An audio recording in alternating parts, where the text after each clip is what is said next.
heard me say it before. I don't think I can say it enough. If you don't hear anything else from me, I hope that you hear gratitude for your willingness to provide your precious time and your talents to leadership and your capacity as congregational presidents and leaders. So thank you very much. Not just on my behalf, but on behalf of all 90,000 of us across Northwestern Minnesota. It's holy work, and it's, as you are learning or have learned, it's not easy work either. So I'm glad we can come together like this. I'm going to share from, my Kindle just went out on me. So hang on a second.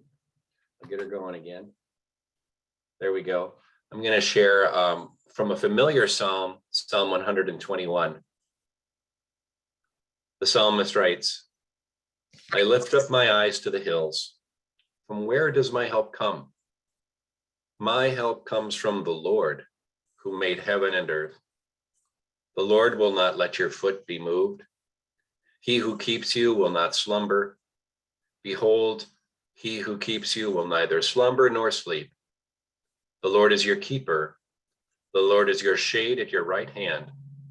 The sun shall not strike you by day, nor the moon by night. The Lord will keep you from all evil. The Lord will keep your life. The Lord will keep your going out and your coming in from this time forth and forevermore. The psalmist writes,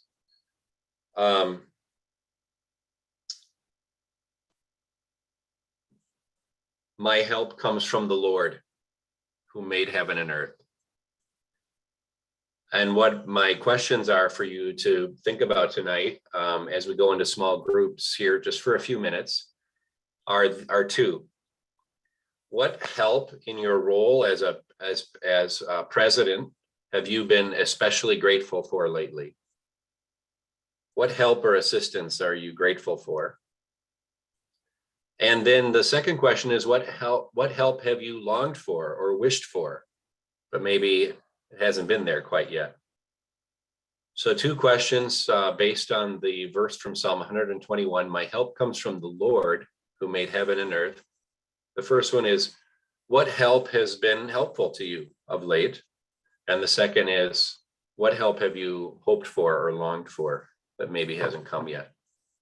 So we'll just take, we'll go into groups of three as much as possible, 2 or 3, and we'll just take maybe 4 or 5 minutes at the most.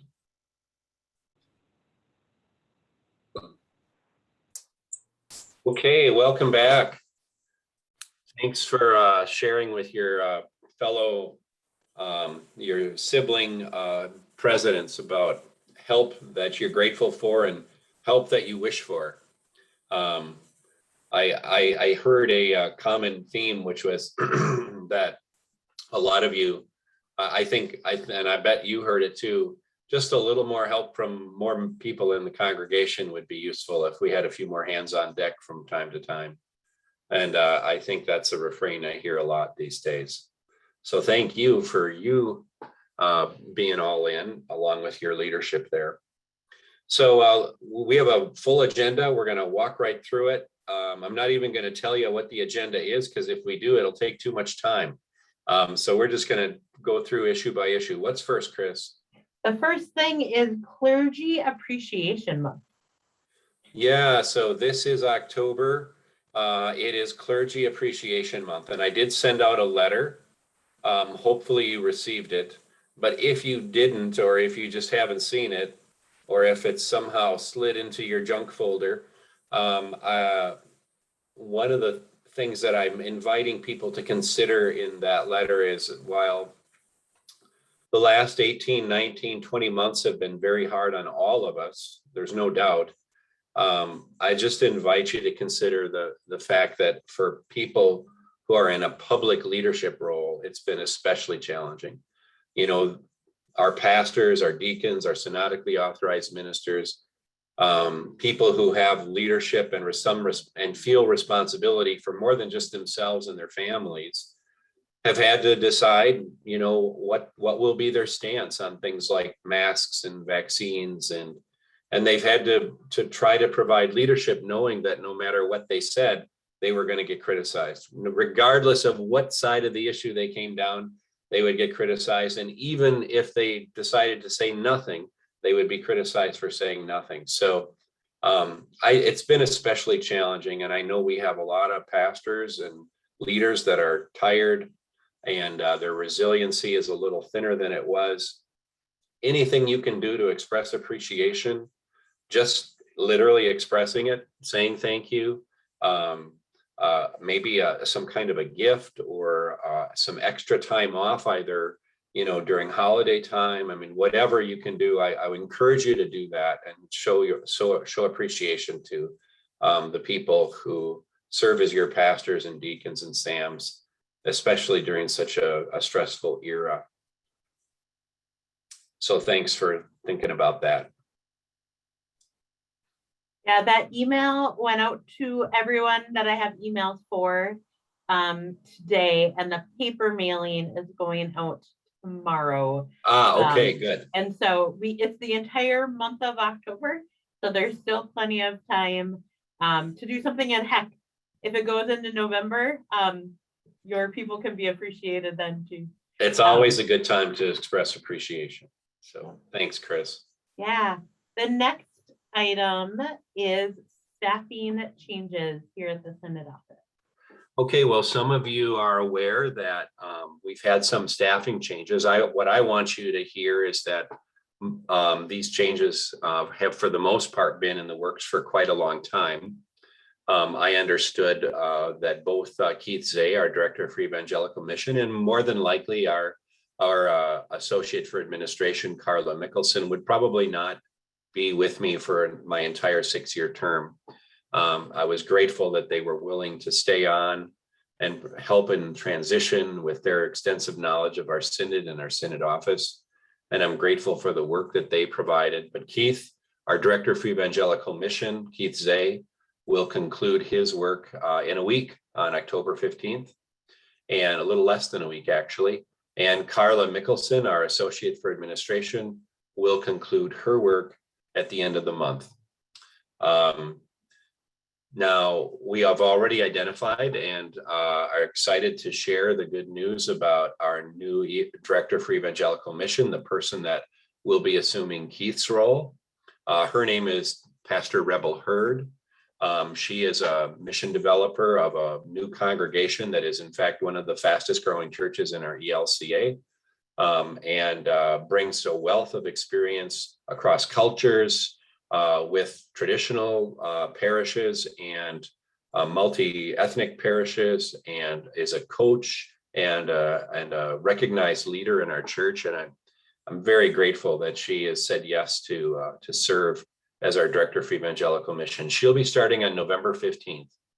And so we'll look for lots of opportunities to get her in front of you and your congregations over the next months to come. And then on October 25th, I will have an announcement about who our new staff will be. There is a person who has been invited to serve and has accepted the call to serve as our new Associate for Administration, fulfilling the role that Carla has fulfilled over the last 2 years. And we'll have that announcement on October 25th. And we'll also have some additional staffing to announce. We are adding a support staff position. Some of you are also aware that Pastor Karen Young-Trenny, who served as our Synod Minister for Community and Leader Engagement for Conferences 3 and 5, that's Crookston and Moorhead, accepted a call, a great opportunity for her. She accepted a call to serve as the senior pastor on an interim basis just across the river from where she lives in East Grand Forks, at Sharon Lutheran. And so we definitely blessed her in her farewell as she departs our staff. You know, she gave us about 20 hours a month of work covering those two conferences, the Crookston and the Moorhead Conference. So what we're doing now for those two conferences is we've added to the portfolio of Kathy Levenhagen, our synodically authorized minister on our Synod staff. So she now provides 40 hours a month, and she covers conferences 1 and 2. So that would be the Northern Border Conference and the Thief River Falls Conference. And now she's also covering the Crookston Conference. She will take that on as well. And so and in addition to that, she has some other duties on our Synod staff. She oversees our SAM program, things like that. And we will have an announcement about Conference 5, about who our Synod Minister for Community and Leader Engagement will be. That will also be on October 25th. On October 25th, on that day, we'll be able to announce a fully rounded out and complete staff. At least one person on this call already knows that another member of my staff has accepted a very responsible position on the Synod staff across the border, and we're excited for him. We'll have some more details about that tomorrow. Grateful for the wonderful work that all of these staff members have provided. Never like to see really gifted staff members like this leave. And at the same time, it also becomes an opportunity for us to get new eyes on our ministry and bring in some different gifts on behalf of our Synod. So watch for more information on October 25th. Any questions about Synod staff, or so that probably the person that when you have interaction with the Synod, many of you reach out directly to me, and that's fine. More often than not, you're probably interacting with our Synod associate for Synod administration, and that's been Carla Mickelson. So this person that we're going to announce on October 25th will be more than likely the one that you interact with the most for things like call, especially for call process and transitions and interim ministries and things like that. All right, what's next, Chris? End of the year items. Okay, well, we're coming up on the end of our calendar and our fiscal year. I know some of you have different fiscal years, especially those of you who live in Lake Country and you have a lot of snowbirds, so you've readjusted your annual meeting and your fiscal year to accommodate that, which is smart. But most of our congregations still are on some kind of a annual calendar. Our Synod's fiscal year ends at the end of January, so 1 month into the calendar year. But in December, you're going to get a mailing in early, probably the very first part of December, for all of the forms and information that needs to be filled out and sent on to the Synod office. And so there'll also be some information about annual meetings and how some best practices and how to conduct those. And there will be a message from me, a letter that I always provide, along with the digital version of the annual report cover that comes from the churchwide organization. A couple of the forms that we really want to highlight, kind of the two pieces of information that are especially important. One of them is your congregation statement of intent for your mission support. That's where you indicate to us what you have decided as a congregation, what you've prayerfully decided will be that amount that proportion of your offering that you will forward on for our wider work beyond your congregation, throughout our Synod and indeed throughout the world through our churchwide organization. So thank you in advance for that. But it helps us to plan and to build a responsible mission plan and budget for the year to come. So do we have a copy by chance of one of those forms, Chris? Or Yeah, I will share the screen here. And this is the website for last year's December mailing. Cheryl Zay, our office manager, I connected with her today. She's the one that compiles all of this. And so when this year's December mailing comes out, it will look similar to this. The forms will be very similar. So we have the statement for intent for mission support. And like Bishop Bill said, our fiscal year starts on February 1st. So that's why February, it will be around February 5th that we ask that you turn this form in. And then the other form is the congregational update form. This one's especially important to us because it's how we become aware that you've had a change in leadership, that there's a new president and a new treasurer, and of new, it just helps us to keep our records up to date. We keep learning all year long. We keep hearing, we hear that maybe we just keep trying to improve our data because we want to communicate with you, but we have to know who it is we should be communicating in your congregation, and we're aware that that can change. So even if this information hasn't changed from year to year, or if you just happen to be continuing on, and so is your treasurer and some other leaders, it's still helpful for us to have that confirmed by you. So there's some other forms there, and there's other information that I think is helpful, but those two are the ones that we especially covet and that really help us they help us serve you by building a responsible budget that that helps us to know what resources we'll have in the coming year, and then by knowing who should we call when we want to provide some information for treasurers or for youth leaders or for first third of life leaders. It's just helpful to have that.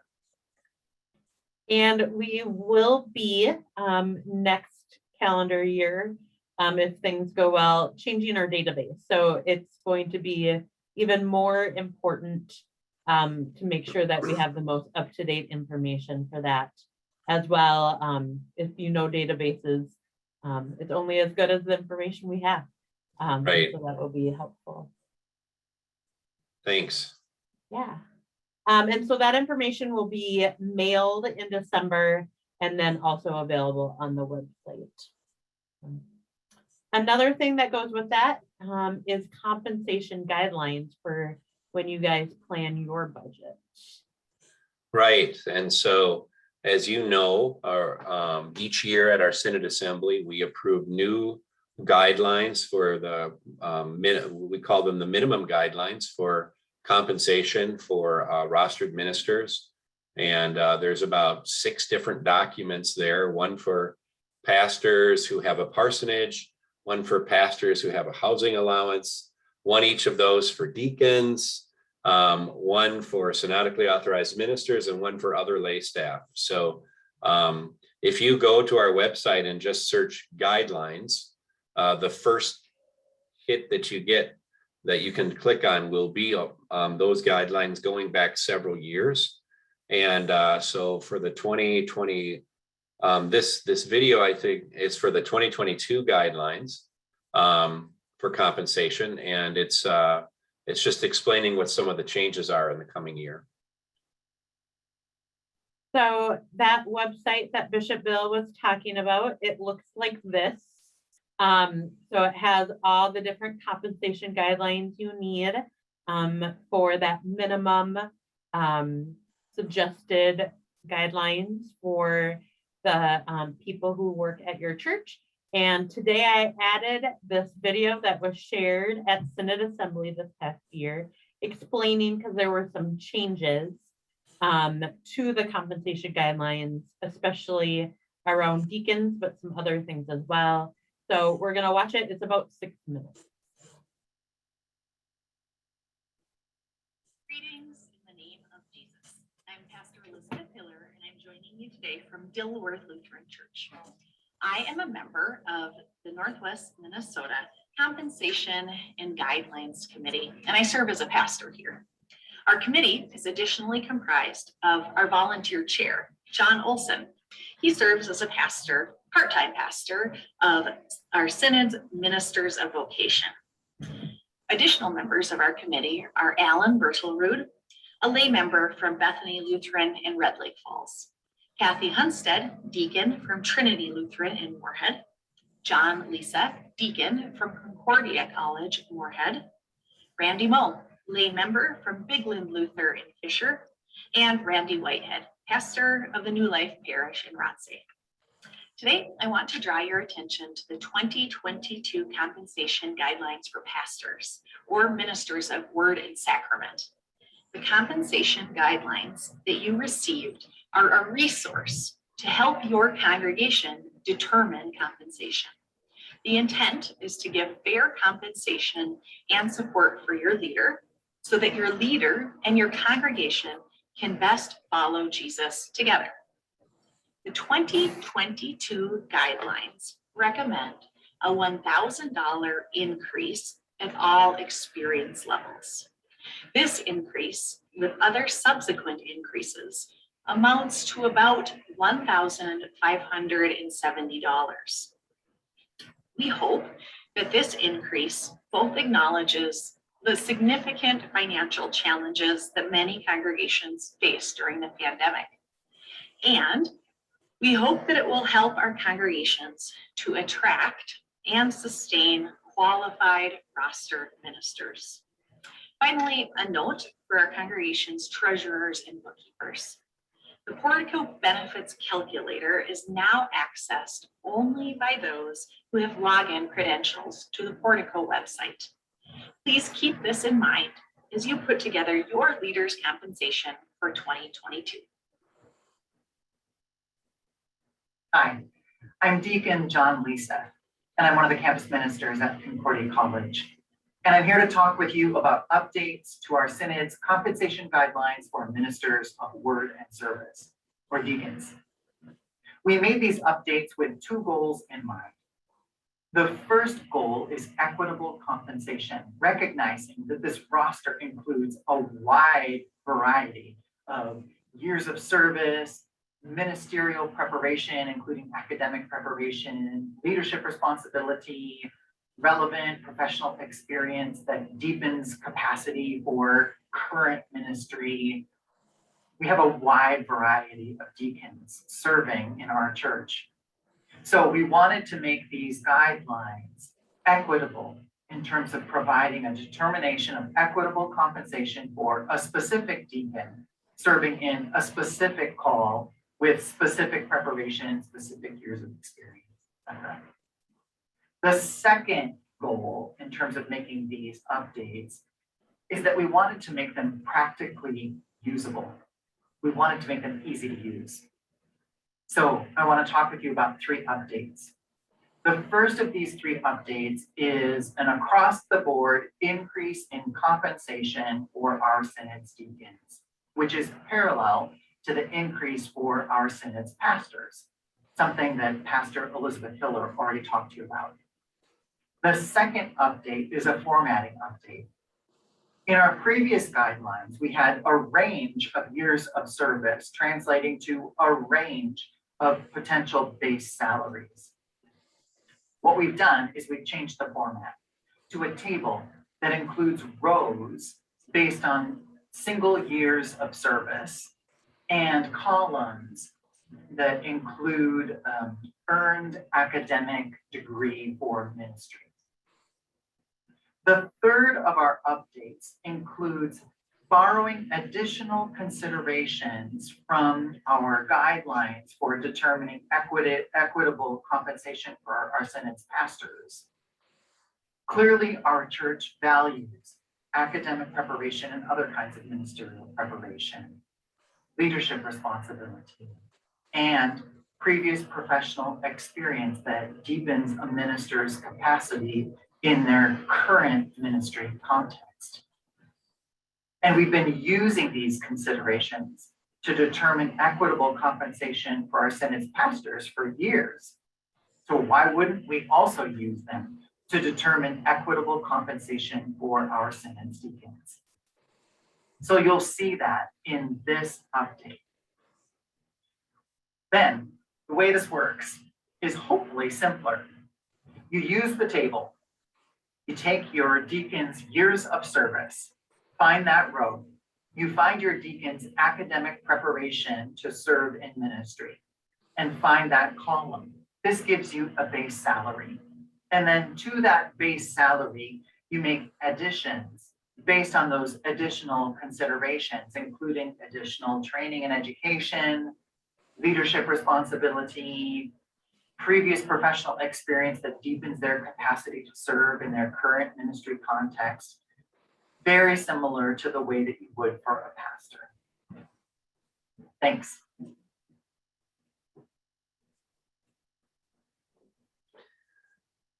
I almost said thanks back to John. I will say thank you to him next time I see him. So those were the changes for this year. The $1,000 across the board increase, for those of you that pay attention to these things, is significantly less than previous year's increases. It's less than a normal cost of living increase.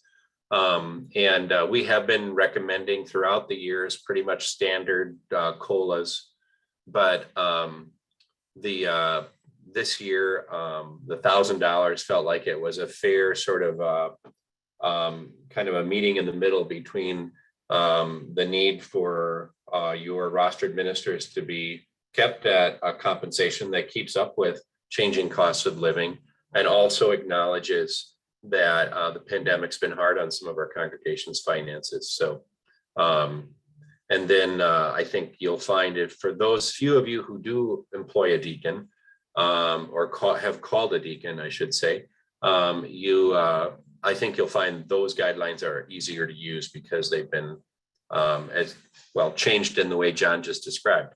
So any questions about annual compensation or guidelines? Okay. Well, we'll just keep plowing through. We still have several more items, so.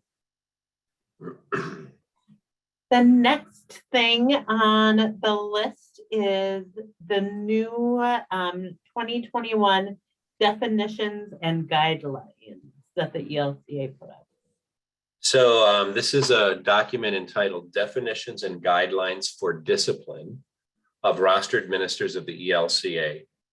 And this is the document that really provides the ethical frame and the expectations of professional ethics of our rostered leaders.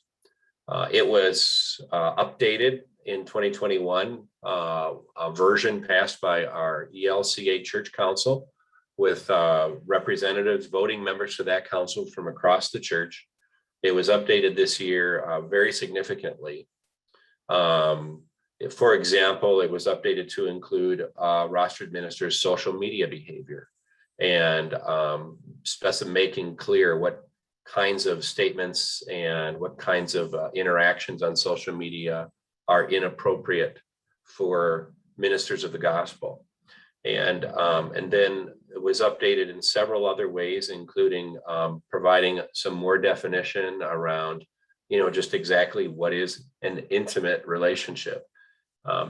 One of the issues that comes up a lot in our synod, and I imagine in other synods, but I know for sure in ours, is the issue of interference in the life of another congregation, or interference in a congregation that you formerly served as a rostered minister, most often as a pastor. This applies to all rostered ministers, but as far as the issue goes, it's mostly an issue with pastors. And so this paragraph 14 of the guidelines and definitions covers the relationship of a pastor or a minister with a prior congregation. And this guidance has always been here, but it's been made much more clear. And I think has taken out any ambiguity that a pastor might have thought existed before. So the issue is pastors going back and doing pastoral acts in congregations they served before. We know that when they do that, it undermines the ministry of the congregation. It might feel good for a moment because you got to have the ministry of a pastor that you love, or a family got served. But in the long run, it undermines the ministry because future pastors who may come to serve will find themselves oftentimes being undermined by the presence of a former pastor. And so they find it difficult to form pastoral relationships with their current members that they are currently called to serve. This is an issue in our synod, I think, maybe more so than some others, because we have more retired pastors in our synod than we have active pastors. It turns out our synod is a nice place to retire, and I think we all know that. But it becomes an issue when those retired pastors start returning to congregations where they formerly served. So I'm just going to read this to you. Rostered ministers who have resigned or retired from or otherwise no longer officially serve a congregation or other ministry shall honor the integrity of the congregation or ministry. They shall respect and honor the current rostered ministers and the mission of the congregation or ministry they no longer are called to serve. And here is the line that makes it very clear. They shall decline invitations from members to perform pastoral acts and refrain from asking members to directly or indirectly seek permission to perform such acts from the currently serving rostered minister. They shall not participate or interfere, whether personally or through a proxy, in the life of the congregation or ministry in any way, unless invited to participate by the current rostered ministers in conjunction with the congregation council or governing board. Such interference constitutes conduct incompatible with the character of the ministerial office or retirement status. So the way this works in practicality is that this is what I've seen. Someone will call a pastor that they really dearly loved and they know he or she lives a little ways away, and they say, will you do our wedding, or will you do the baptism of our grandchild? And in the past, the pastor might say, well, I'm not supposed to, but if you ask your pastor, then your pastor can invite me, and then I can, which puts your pastor in an incredibly awkward situation. So the way that pastors and I will be having this conversation with our pastors as well, but what should happen is the pastor, it's very clear, they shall decline. The pastor should say, no, I'm not your pastor anymore. I may be your friend, I may be your neighbor, but I'm not your pastor. You have a pastor. And so, or you have an interim minister, or you have a synodically authorized minister, or whatever the situation is. And so the answer is no. And then they can pick up the phone and they can call their pastor, the pastor of that congregation, and say, I want you to know I just got a call from a member of your church asking me to do a pastoral act, and I declined it because that's the expectation for rostered ministers in our church. And that then gives that pastor the opportunity to invite them to participate if that pastor so chooses, right? So if I'm getting that call, I might say, thank you. If let's say I'm the pastor now of the congregation, and I'm getting a call from the former pastor informing me that he just got invited or just got a request, and he calls me, he says, I declined the request. I might say, thank you for declining the request. That was the right thing to do. But you know what? I actually would appreciate your involvement in this service. I know that you know the family well, and I want to be involved too because I'm their pastor. But I would invite you to be involved. It puts the ball in the court where it belongs, which is in the court of the current pastor serving the congregation, and it doesn't place them in the awkward situation of having to navigate a family that's already approached the pastor and said, well, he says he'll do it if you'll just give him permission to do so. So I wanted to bring that up because it has been an issue that we've been dealing with quite a bit of late. And I would like to just see what questions or concerns you might have as we talk about this. Bishop Bill, would that apply to funerals as well? Because we have that situation in Pelican with a couple. Right. I know you have that situation. situation. It applies to every kind of pastoral act. Okay. Now, Yeah. the place where there is one place where it's ambiguous, and that is in a situation where there is no interim pastor. There's a vacancy, and there's been a vacancy.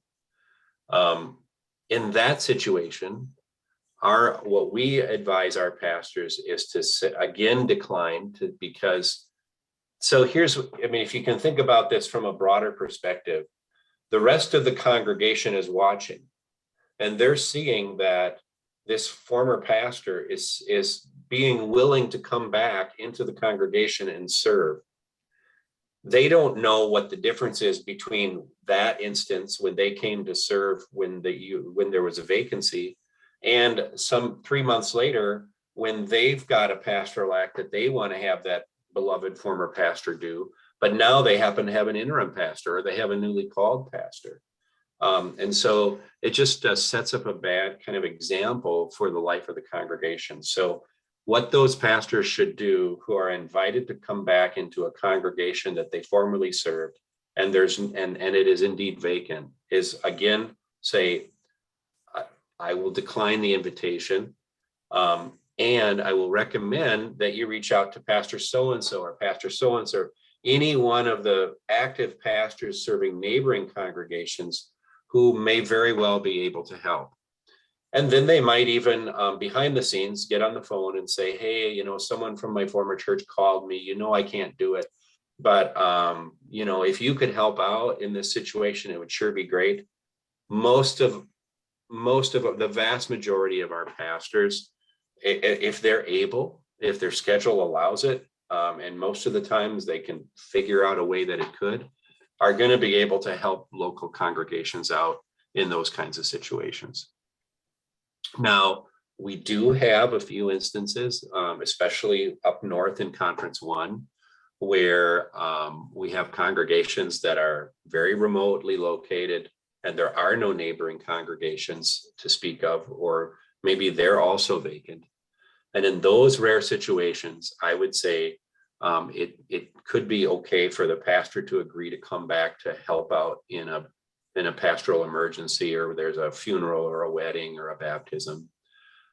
When they do that, they should contact us and let us know they're doing that. And they should let the council, the leadership know, I'm doing this not to make it a regular practice, but because it seems like the only solution to this need that has arisen. Does that make sense? The situation I'm thinking of is that there are people at my church that prefer a specific Sam, and that has happened quite often and that Sam has actually even said that he does not want to be known as just a funeral. Yeah. person. And the way Well, and I want to know about those, because I will talk to those SAMs and rostered ministers. I mean, they're the same rules apply to SAMs. I will talk to them about that. They have to decline. They just have to say no. that should be done, now that I think about that. And there were a couple that happened that I felt very bad for Pastor Phil. It was like, wow.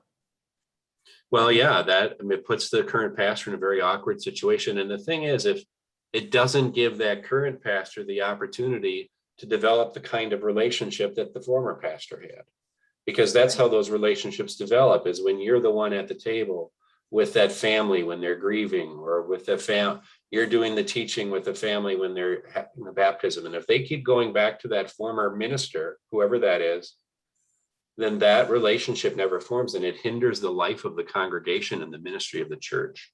Right. So thanks for that. If there's something you want to share with me offline, you sure can. So thank you.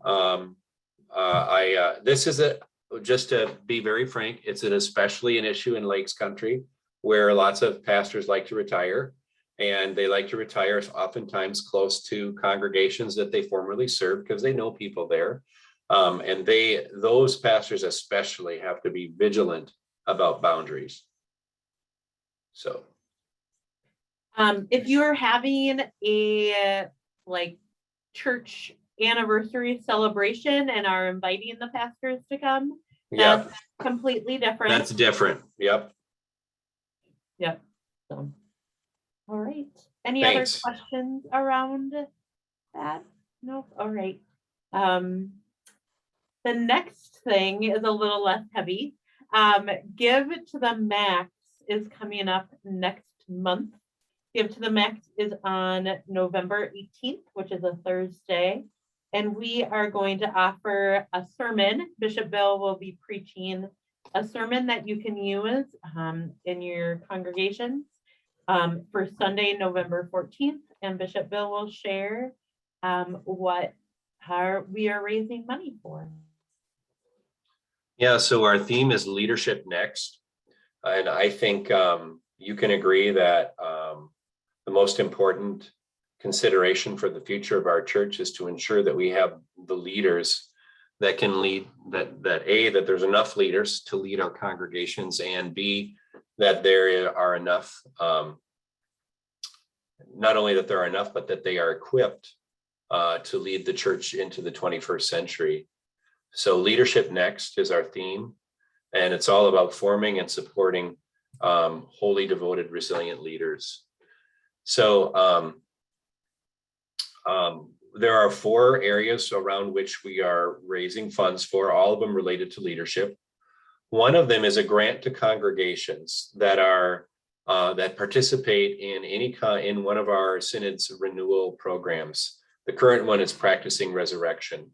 And if your congregation is participating in Practicing Resurrection, we would like to, when you come to the end of that process and you've decided how you're going to move forward into the future in a new way, and you've come up with your, what we call your future story, we want to make grant funds available so that you can be encouraged to take some risks and move forward with some things that you believe God is calling you to do. And these are intended to be encouragement grants to help you to try some things that without that encouragement, it might be difficult to persuade the congregation that it's worth taking the risk for. And so these will be grants in the range of $1,000 to $5,000, and will come to congregations again as they come to the end of that renewal process. We hope that eventually all of our congregations will participate in some kind of a congregational renewal like Practicing Resurrection, and that they'll all be recipients of either smaller or larger grants that we're calling Go For It grants. The second area is what we're calling 5 More Smooth Stones for Christian Leaders. And this is a leadership formation effort that is for forming both rostered and lay leaders. And it focuses in 5 areas. That's why we call it 5 More Smooth Stones. It's from the story about the David and Goliath story. And some of you maybe know your Bible well enough to know that when David went out to confront Goliath, he selected from the stream 5 smooth stones for his pouch, for his sling.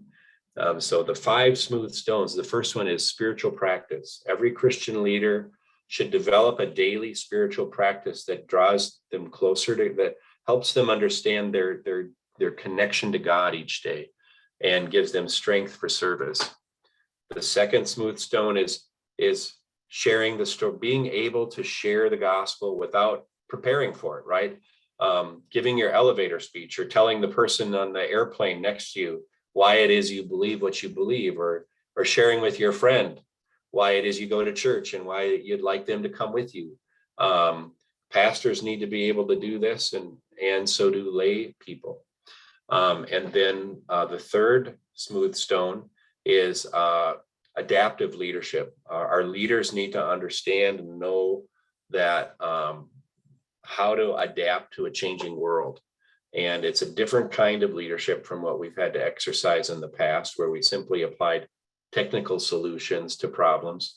Now there are no solutions to the problems that we're facing often. We have to invent them, and that's adaptive leadership. And so the fourth smooth stone is emotional intelligence. Good leaders understand how they're coming across, how their behavior is affecting other people, and they're also attentive to their own emotion and how they're reacting to their own emotions.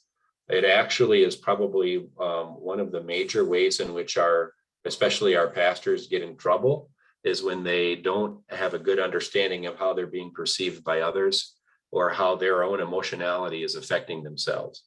And so there are all kinds of tools to help people grow in their emotional intelligence. And that's another area that we want to focus on in the 5 smooth stones. And then the last one is coachability. The ability to learn from your mistakes, to receive mentorship, and to have a coach who you can understand that is helping you to fulfill the goals that you've set for yourself and to make the changes that you think you need to make. So that's the second thing, is the 5 smooth stones for Christian leaders. The third one is grants for paying off seminary indebtedness. We have pastors who carry a large burden of debt coming out of seminary, and the grants not only help them to be able to stay in their call longer, but they also frankly attract leaders to our synod who would maybe otherwise go elsewhere. And so these grants, which we've started to increase those over the last 2 years, they have served that function of keeping some people here that might otherwise have moved on. And they have also attracted some very fine candidates to our synod. And we want to increase the amounts and the numbers of grants that we give out each year. And I know there's a fourth one, but I'm not remembering what it is right now. The first call cohort. Oh, yes. We would love to be able to create a pathway for training for our, especially first call or early ministry pastors, that trains them with some tools that they maybe didn't learn in seminary, like entrepreneurship and how to lead a community toward improving their own community, right? How to use the skills of community organizing to make the place where they serve a better place, not inside the church, but in the community itself. So how can the church be a partner in reopening the cafe that closed 5 years ago? Or how can the church be a partner in reopening the bowling alley that, shut down and now there's nothing to do in town anymore? Or how can they be a partner in addressing the problem of a food desert? In many places in our synod, we have food deserts where there's not a grocery store within 20 or 30 miles. Congregations could be real catalysts for change in those communities, but it requires leadership. And so we want to provide our leaders with tools to provide that kind of leadership. And this is following the wisdom of Jeremiah when he told the exiles to Babylon to work for the good of the city in which they have been placed, for in their welfare lies your welfare. So it's all about leadership, both lay and clergy, and leadership in the life of congregations and moving forward into our future. So I hope you'll give generously. We do have a generous matching grant from a donor. Our goal over the next year is to raise $150,000 to be able to fully implement all of these new programs that are consistent with our strategic plan. So I'm hoping that you and leaders across the synod will both give personally, and we're also going to provide resources so that you can do a special offering in your own congregation. So 2 pathways to giving. One is just individual giving directly to give to the Max Day, and the second pathway is a special offering in your congregation. That would be a great help to advancing our work. Questions about that?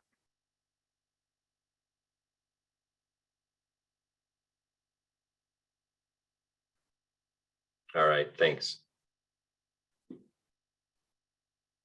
The next thing is Bishop Bill went to the Minnesota State Fair this last year and got some ideas for a future event that we are going to have. So the Great Synod Get Together and Synod Assembly, Bishop Bill. Yeah.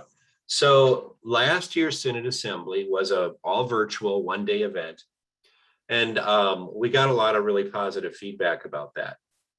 So our thought was we should take what we learned from that assembly and go ahead and do it again at least one more time. So in June or in May, of 22. We will hold a 1-day virtual assembly, very much like last year's, except probably a somewhat shortened agenda. I don't believe we'll have 6 resolutions this time. I think we'll have, May 21st. We'll probably have a great speaker, like we had Willie Jennings, who did a fantastic job, but we'll probably only hear from that speaker once instead of twice. So we'll shorten the day a little bit. But then we also recognized that we really miss being together too. And so on another day in March, and what's that date, Chris? I'll type it in, but it's Saturday, March 12th. On Saturday, March 12th, we'll have what's called the Great Synod Get Together. And on that day, we'll all meet. So the people who are the people that should come to the Great Synod Get Together? Well, you, along with your Synod, whoever you've elected to serve as your voting members to your Synod Assembly, which you'll determine that, and either already you have or you will by January, and your treasurer and other key leaders in your congregation and your council, your officers. And we will have worship that day. We'll worship together. We'll have a great keynote speaker, an inspirational speaker. We'll do some sort of orientation, council orientations for council leadership. And we'll also do our conference meetings that day. Those conference meetings that usually happen on a Sunday afternoon, and when you're sleepy and tired and and wish you didn't have to go to that meeting. Instead, we'll have this all in one big event that we will resource in a way that I think makes it an exciting event and gives you an opportunity to learn what we're doing together as a synod. And we'll do it all. We'll meet in a large group, and then we'll send the 8 different conferences out into small groups. And then we'll come back together and we'll conduct our business very efficiently that way. And so the Great Synod Get Together will be in Detroit Lakes on March 12th. And right there in the middle of the Synod, right crossways of Highway 10 and Highway 59. And at 3 different congregations in that community, events will be happening. And we'll also do our conference meetings that day. So I'm excited about this. What this does is it gives us an opportunity to separate out the synod business of, voting on budgets and elections and all of that, to separate that out from a resourcing day. And the way that we envision this is that in the future, we'll add even more workshops and more resources for different audiences in the congregation. But this year, we're primarily just focusing on those voting members to Synod Assembly and you and your other officers in your congregation. So, and the total cost of these events will not exceed what Synod Assembly cost when we were in person for Synod Assembly. So these 2 events together will be revenue neutral or budget neutral to the cost of Synod Assembly in the past, both for you and for us, both for congregations and for the Synod. Does that make sense?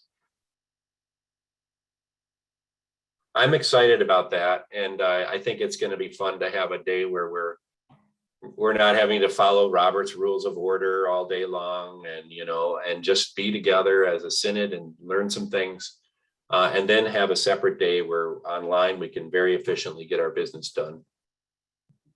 So, Chris, what's next? I was just gonna say the last time we were together for Synod Assembly, it was $180. So just so you have that number, but there'll be information about all these events in that December mailing that will be coming out. 180 per person. Yep. Right? Yeah. Yep. And yeah, this so, will definitely not exceed these 2 events will not exceed $180 per person. Yeah.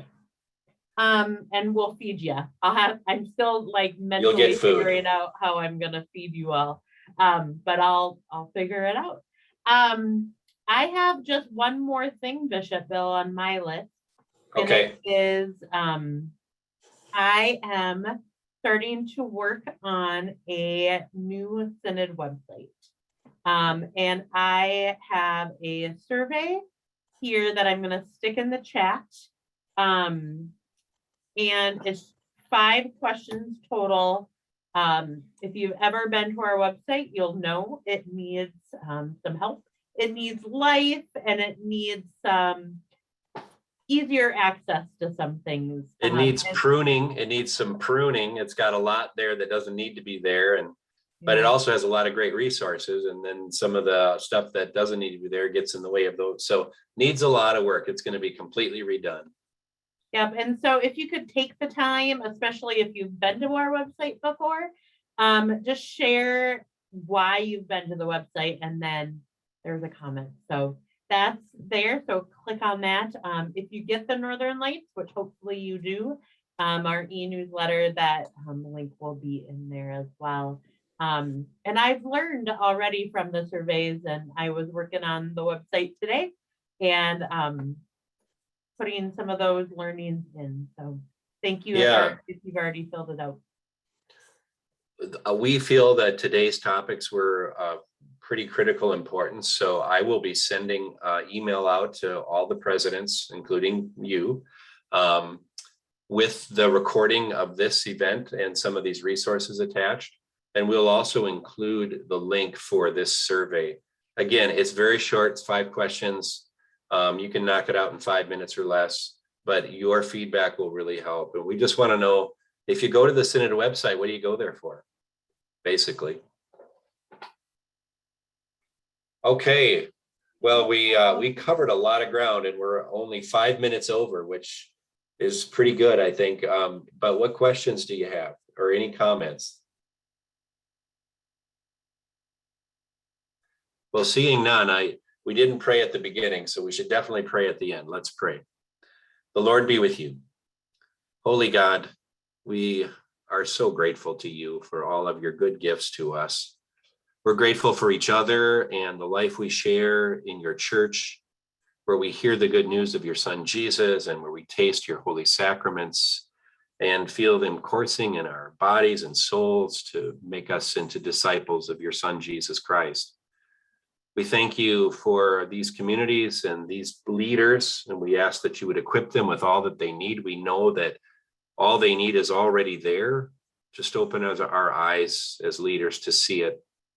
Lord, we pray for our congregations that they would continue to thrive in the midst of these challenging times, and they would find ways to reach out and love and serve with the gospel in their communities. And finally, Lord, we just pray that you would take what was good and helpful about our gathering here tonight and use it to your glory and to the welfare of your people.